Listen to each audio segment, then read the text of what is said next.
Saya masuk kan. Ya, Assalamualaikum warahmatullahi wabarakatuh.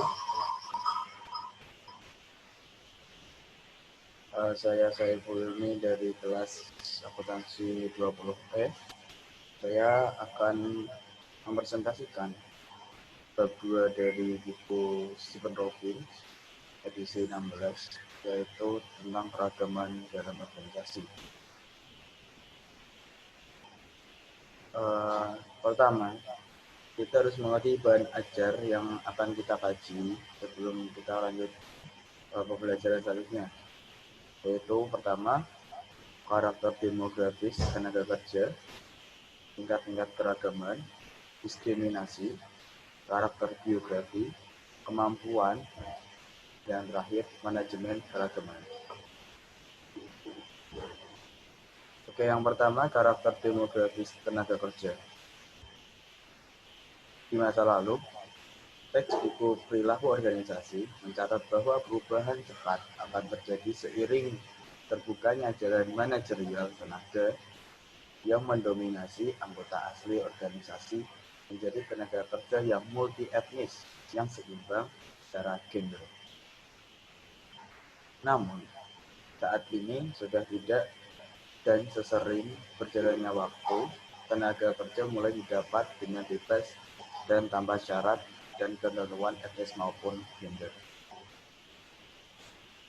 Jadi, penjelasannya di sini adalah masa lalu itu biasanya sebuah organisasi hanya diisi dengan anggota-anggota yang berasal dari wilayah tersebut. Jadi, secara etnis itu masih sama dan tidak ada perbedaan sama sekali. Dan seiring waktu berjalan, mulai ada beberapa organisasi internasional dan itu menampung beberapa anggota yang etnisnya beda serta gendernya bermacam-macam. Oke, selanjutnya yaitu tingkat keragaman. Tingkat keragaman mempunyai beberapa level, yaitu pertama level permukaan. Hal ini tidak berkaitan dengan pemikiran dan perasaan serta dapat mengarahkan stereotip dan asumsi pekerjaan dalam menilai orang lain seperti berbagai pola pikir. Level pertama ini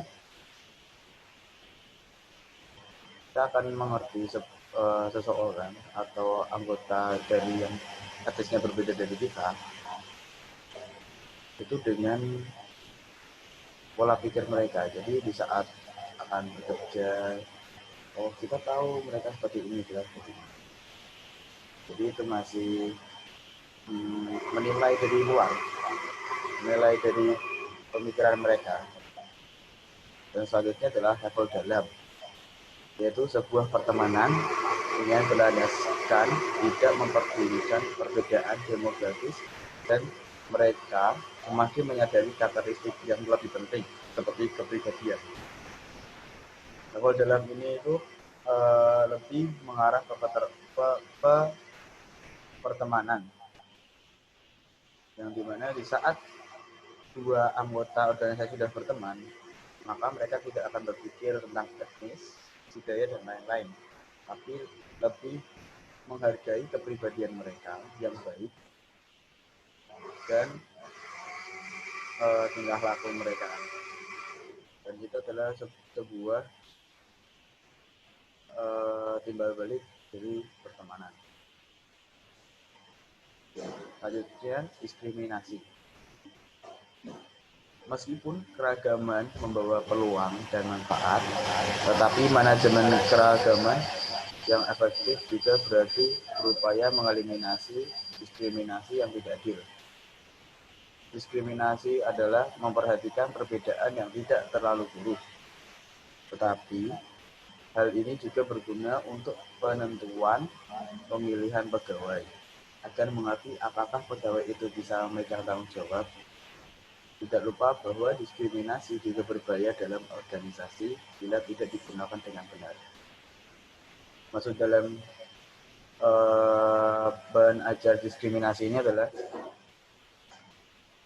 keragaman dalam sebuah organisasi itu terkadang membawa sebuah peluang bagi kita Dan untuk peluang manajemen yaitu adalah menseleksi anggota-anggota baru dengan cara mendiskriminasi atau biasanya itu disebut dengan syarat-syarat ketentuan. Bukan diskriminasi seperti rasis dan lain-lainnya, bukan, tapi syarat ketentuan seperti biasanya tinggi badan, umur dan lain-lain. Dikarenakan hal tersebut itu bisa menunjang sebuah kinerja sebuah perusahaan. Bila tidak berpikir sampai sana, maka sebuah kinerja akan terhambat. Contohnya, seperti saat ada seseorang yang ingin melamar sebuah pekerjaan di sebuah organisasi, tapi tidak ada syarat ketentuan berapa umurnya, dan calon yang mencalonkan pekerjaan di situ mempunyai umur yang sudah tua. Sedangkan di organisasi itu pekerjaannya adalah pekerjaan fisik. Bila mana pegawai yang berumur tua tadi mengikuti pekerjaan fisik, maka kinerja organisasi akan terhambat. Jadi seperti itu diskriminasi yang digunakan manajemen dalam menseleksi calon-calon anggota baru di organisasi. Tapi diskriminasi ini juga berbahaya, khususnya di dalam organisasi, karena bisa untuk memecah belahkan sebuah anggota dan akan membuat kelompok-kelompok sendiri-sendiri, dan itu akan membuat ributnya sebuah organisasi dan manajemen tidak akan berjalan dengan baik. Selanjutnya adalah karakter biografi. Karakter biografi ini lebih melihat sisi beluk kehidupan atau fisik seseorang dalam organisasi tersebut, yaitu dimulai dari umur. Setiap tenaga kerja memiliki umur yang berbeda-beda. Ya, pasti. Karena dalam sebuah organisasi itu umur terkadang hanya dibatasi sampai 30 tahun ke atas. Tapi ada yang juga tidak. Jadi emang berbeda-beda ya setiap anggota. Selanjutnya ada jenis kelamin. Untuk zaman sekarang, para pegawai tidak hanya satu jenis kelamin, tetapi para wanita mulai ikut, di mana pria lebih mendominasi. Zaman dahulu itu kita hanya tahunya adalah pria itu yang bekerja, tapi untuk seiringnya berjalannya waktu, zaman sekarang mulai banyak wanita-wanita yang memulai karirnya. Jadi untuk organisasi zaman sekarang jenis kelamin mulai banyak ya, tidak dominasi oleh laki-laki. Oke. Selanjutnya ras dan etnis. Karena mulai sekarang era perusahaan mulai go internasional, maka masalah etnis dan ras akan berbeda-beda dalam perusahaan tersebut. Karakter ini yaitu adalah karakter fisik dan karakter budaya, biasanya lebih mengarah ke sana. Kenapa kok bisa terjadi ras dan etnis ini? Ya karena organisasi go internasional itu dia di luar wilayah. Mau tidak mau dia harus menggunakan tenaga kerja di wilayah tersebut, walaupun itu bukan wilayah asli dari perusahaan. Karena jika tidak menggunakan tenaga kerja dari wilayah tersebut, tidak akan menjalinnya sebuah kerjasama dari wilayah tersebut. Biografis lainnya seperti masa kerja. Masa kerja dinyatakan sebagai pengalaman kerja yang dilihat sebagai sebuah prediktor yang baik pada produktivitas pekerja. Apa sih maksudnya? Ya, ini adalah maksud dari senior dan junior, di mana biasanya senior itu lebih paham dengan pekerjaannya, jadi produktivitas pekerjaannya itu lebih tinggi daripada junior. Maka karakter biografis ini itu sangat berbeda-beda di tiap anggota. Selanjutnya adalah agama. Perbedaan kepercayaan terkadang menjadi salah satu masalah dalam perusahaan dan terkadang terjadi diskriminasi. Ya, memang karena hal yang pertama adalah perbedaan etnis dan ras, maka agama juga termasuk sebuah perbedaan. Selanjutnya identitas budaya, yaitu norma-norma budaya memengaruhi tempat kerja, kadang-kadang menimbulkan perpecahan. Organisasi harus beradaptasi dalam menyelesaikan masalah ini. Apa maksudnya? Contoh, seperti di sebuah perusahaan yang mereka mempunyai budaya setelah bekerja selesai, waktu kerja selesai, mereka akan minum minuman seperti anggur atau minuman-minuman keras. Tapi bila mana ada satu anggota atau beberapa anggota yang budayanya itu melarang untuk minum, maka hal itu akan mempengaruhi tempat kerja dan kadang menimbulkan perpecahan, ya seperti diskriminasi tadi. Nah, dalam hal ini organisasi harus beradaptasi dalam menyelesaikan masalahnya. Selanjutnya, bahan ajar kemampuan. Kemampuan pertama adalah intelektual, yaitu kemampuan yang dibutuhkan untuk melakukan aktivitas mental hingga berpikir, penalaran, dan memecahkan masalah. Ya, ini intelektual ini lebih mengarah ke pikiran ya, otak. Otak kanan atau kiri? Ya, lebih mengarah ke otak lah. Biasanya seperti berhitung, membaca, dan lain-lain. Kemampuan selanjutnya adalah mental. Mental yaitu faktor kecerdasan secara keseluruhan yang dihasilkan oleh korelasi positif antara dimensi kemampuan spesifik atau ketahanan batin. Apa itu mental?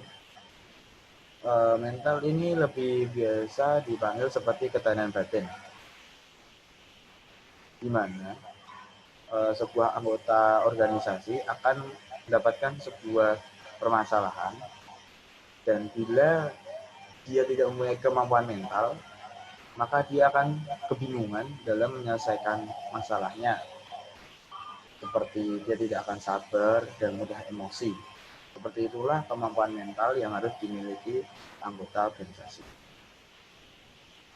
Kemampuan selanjutnya adalah kemampuan fisik, yaitu kemampuan melakukan kegiatan dengan tubuh dan mengukur tingkat kelelahan pegawai mengikuti faktor ini.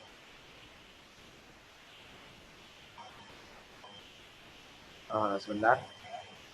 Jadi kemampuan fisik itu lebih mengarah dengan otot, seperti mengangkat. Biasanya itu lebih mengarah ke anggota-anggota yang bertugas menjadi penjaga kebersihan dan lain-lain, karena lebih mengarahkan ke fisik daripada ke intelektual. Tapi fisik ini juga harus dipunyai oleh anggota-anggota yang tidak mengarah ke kebersihan, karena dalam melakukan sebuah kegiatan itu memerlukan tenaga yang kuat.